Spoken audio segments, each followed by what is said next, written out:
Primeira pergunta agora, Emerson. Felipe, boa noite. Primeiro, não é o primeiro jogo que você ganha nas mexidas e na forma como você lê o jogo, a gente já falou sobre isso em outra coletiva, mas talvez seja o primeiro jogo que você ganha mexendo diretamente com dois jovens da base, né? O Guilherme e o Matheus Gonçalves. Você, como treinou também eles por lá, né? Campeão do Mundial Sub-20, eu queria que você pudesse falar um pouquinho sobre a utilização desses meninos que sobem da base no meio plantel que é muito qualificado e super renomado. A vantagem que eu tenho de ter trabalhado no Sub-17 e no Sub-20 é essa, que eu conheço todos os meninos que estão no clube, sei o que eles podem render, e eu sou um treinador que me guio muito pelos treinos, muito. Eu vejo os detalhes e depois do treino eu chego em casa, revejo o treino, que é gravado, para entender como foram esses comportamentos. E o Guilherme e o Matheus, eles treinaram juntos durante a semana, e uma das minhas questões essa semana foi deixar o Matheus fora pensando justamente no segundo tempo, porque para ter uma troca imponente no campo. Sei que ele não entrou da melhor forma, não foi a melhor versão do Matheus, mas esse foi o meu pensamento. O Guilherme e o Matheus se deram bem juntos e, como eu falei, eu conheço bem o Gui. Quis colocar ele já contra o Fluminense uns jogos atrás, mas não senti confiança, porque, como eu falei também na outra coletiva, eu tenho que ter muito cuidado com esses meninos para não queimar, né? Claro que eu não esperava que ele fosse fazer o gol e estar jogando solto do jeito que ele foi, mas sim, eu tenho muita confiança nele, porque ele jogou, eu acho que todos os jogos comigo titular no Sub-20, e eu confio muito nesse jogador. Nele, no Matheus e muitos outros que estão subindo agora e estão tendo oportunidades de treinar com a gente e com certeza vão ajudar nesse período. Felipe, boa noite, parabéns pela vitória, pela virada. Mais uma vez o Flamengo demonstrou já uma superioridade no primeiro tempo, mas outra vez pecou ainda buscando uma melhor eficiência nas finalizações e nas jogadas construídas. O Flamengo consegue ser superior ao adversário, mas não consegue traduzir isso no resultado. Hoje poderia ter tido uma vitória mais tranquila. Como é que você está tentando trabalhar isso, jogo a jogo, para tentar melhorar, até já visando a próxima temporada? Já falei, acho que todas as coletivas a gente bate nesse assunto do gol, né? É um assunto, assim, delicado, porque da parte que me compete, é bom para mim porque o time está criando, isso quer dizer que o trabalho está sendo bem feito na parte ofensiva. E realmente às vezes a gente está errando, está pecando em fazer gols. Da minha parte, o que eu posso fazer? Dar treinos, finalização, comportamentos, conceitos e essa vivência perto do gol com os goleiros para eles se sentirem mais frios. Mas eu acredito que a melhor forma de esquecer desse assunto, de melhorar esse assunto, é não falar dele, né? Que não falar, só treinar, não falar que a gente tem uma falta de gol. E até mesmo porque quando ganha todo mundo e perde todo mundo. E os jogadores fizeram um esforço, o comportamento deles, a postura dos jogadores hoje em campo foi incrível para mim, foi muito boa e às vezes não se traduz com bola na rede, mas são jogadores que têm muito gol. Michael tem muito gol, Bruno Henrique tem muito gol, Ayrton tem muito gol, o Alcaraz tem muito gol, então são jogadores que eu escolhi que tem gol para jogar na frente.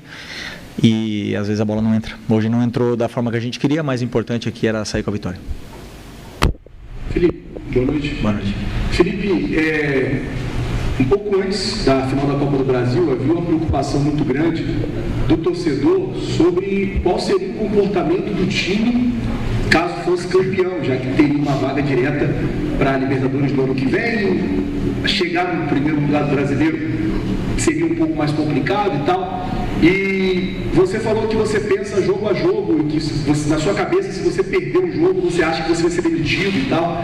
Queria saber assim, como é que você está tratando como jogadores isso, para deixar para os caras claros que, tem que treinar como se a gente estivesse lutando para estar na Libertadores, lutando para ser campeão. Tem que treinar o dia a dia. Como é que você está trabalhando para não deixar cair o ímpeto dos jogadores de ganhar e de continuar treinando? Boa pergunta. eu penso o seguinte, eu não vejo outra forma de viver a vida senão dar o melhor, o máximo em tudo, mas não é no futebol, não é quando acabar, falta 2 jogos e não briga por mais nada, ou como você falou, já foi campeão, ou não sei, no ping-pong, quando já está brincando com o teu filho. Eu não vejo outra forma na vida senão em tentar ganhar, em tentar fazer o melhor e dar o máximo. Esse sou eu, ok?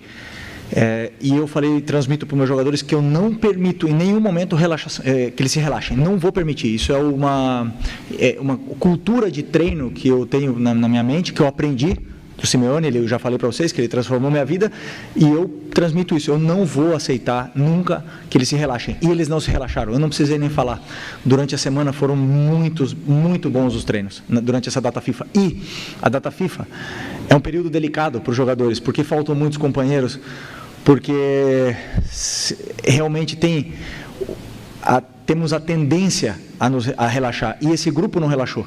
Então eu não precisei praticamente falar com ele sobre isso. E é fácil, você quando joga no Flamengo, quando você joga no time grande, a vantagem, a virtude que você tem é que você é exigido todos os dias, todos os segundos ao máximo, porque senão você é cobrado.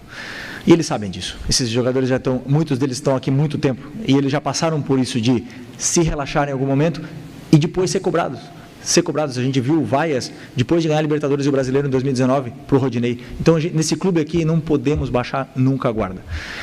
Esse é o meu modo de pensar, eles também, e poderia não ter sido a vitória hoje, poderíamos ter perdido o jogo de 1-0, mas o comportamento, a postura que eu vi do meu time em campo, essa que eu quero. E não é fácil jogar aqui, o calor que tem aqui, a viagem e tudo mais, não é fácil, e a postura, como eu falei, a postura foi ideal para mim. Felipe, aqui atrás. Sim. Boa noite, parabéns pela vitória, Letícia Almeida, da Flávio TV. Você precisou encontrar alternativas para conquistar essa vitória também com jogadores vindo da base, o caso do Guilherme fez gol, o Matheus Gonçalves, muitos jogadores sendo utilizados nessa partida que são da base do Flamengo, porque o Flamengo está com a ausência de jogadores tanto no departamento médico como também nas suas respectivas seleções. E nesse ponto eu queria te perguntar como que foi essa tomada de decisão de não trazer os jogadores que estavam com as seleções. É um comportamento comum, por exemplo, o Léo Ortiz não jogou em nenhum dos minutos com o Brasil e não veio, e outros que tiveram mais minutos naturalmente não seriam utilizados, mas como foi essa tomada de decisão, o que foi conversado para não ter, por exemplo, o Léo Ortiz no jogo de hoje? Ok, o planejamento dessa semana foi em função dos jogadores que treinaram. O Gerson, a gente leu na imprensa, vimos as notícias de que o Gerson seria titular, ou seja, um descarte, porque se ele jogou 90 minutos ontem, não pode jogar hoje. E não queremos perder um jogador desse nível. O Varela, a princípio, estava relacionado, falei com ele, ele me falou que ia ser titular. Também preferi não trazê-lo, porque ele estava também na lista. O Plata, já sabemos que ele jogou, acho que foi em Barranquilla, se eu não me engano. Barranquilla, né, jogou 60 minutos, não era capaz de vir. E o último caso era do Léo Ortiz. O que acontece? Ia jogar Fabrício e Léo, que treinaram a semana inteira, que viram todos os comportamentos, viram o nosso plano de jogos, viram como a gente tinha que jogar, como a gente tinha que se comportar no ataque e na defesa. E o Cleiton também. E o Davi também. Só que o Davi ontem passou mal, teve uma virose. Aliás, muitos dos jogadores no vestiário estão assim, com essa virose. Alguns filhos também estão assim, nossos. Mas jogaram no esforço. Por exemplo, o caso do Bruno Henrique, do Alan, que estava aqui, e o Davi não conseguiu viajar. Eu confio no Cleiton. Então, foi decisão minha de falar para o clube, dizer que não precisava do Léo Ortiz para esse jogo, que eu confiava nos que estavam aqui, e confio. Mesmo se tivesse sido outro resultado, teria falado a mesma coisa, confio nos jogadores que estão aqui, e acredito que não posso correr riscos nessa reta final com jogadores que estão, como o Léo, que mudou a metodologia de treinos na seleção durante essa semana, e o corpo gera uma adaptação, então é sempre um risco grande jogar, porque ele não iria dormir essa noite. Então, essa foi a decisão sobre a data FIFA. Ok? Professor, último. Felipe, eu vou pedir permissão para fugir um pouquinho do factual aqui, porque a gente está fazendo uma reportagem especial sobre os 5 anos da conquista da Libertadores de 2019. E a gente sabe que muito da idolatria da torcida do Flamengo com essa geração de jogadores vem também desse título. Eu queria saber de você, assim, olhando para trás, o que esse título significou e significa na sua vida profissional e até na sua vida pessoal?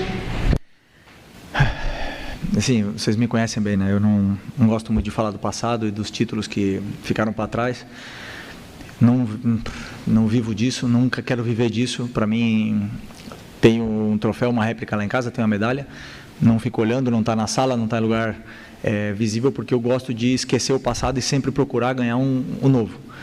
Mas esse título, a noite anterior em Lima, foi a primeira vez na minha carreira que significava demais para mim o título. Demais, mais do que o normal. Sim, meu sonho sempre foi ganhar Champions. Sempre foi esse, na minha carreira, como jogador. Eu não consegui ganhar Champions, só que o fato de poder conquistar uma Libertadores com o clube do meu coração significava demais para mim, demais. E vocês viram o meu jogo, não foi o melhor jogo que eu fiz. Isso foi... eu não consegui separar a emoção da razão nesse dia, mas conseguimos a vitória como equipe, e eu sou parte dessa história e sou muito grato pela oportunidade que me deram de estar aqui nesse momento, de fazer parte desse grupo vitorioso. Mas eu quero, como eu falei, como eu não gosto de falar do passado, eu prefiro estar em outra função, poder fazer outra história, tentar conquistar outro título e dar alegria de novo,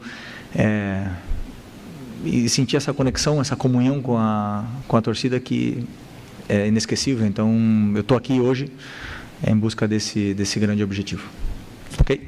Obrigado. Obrigado. Fim da entrevista coletiva do nosso ídolo Filipe Luís.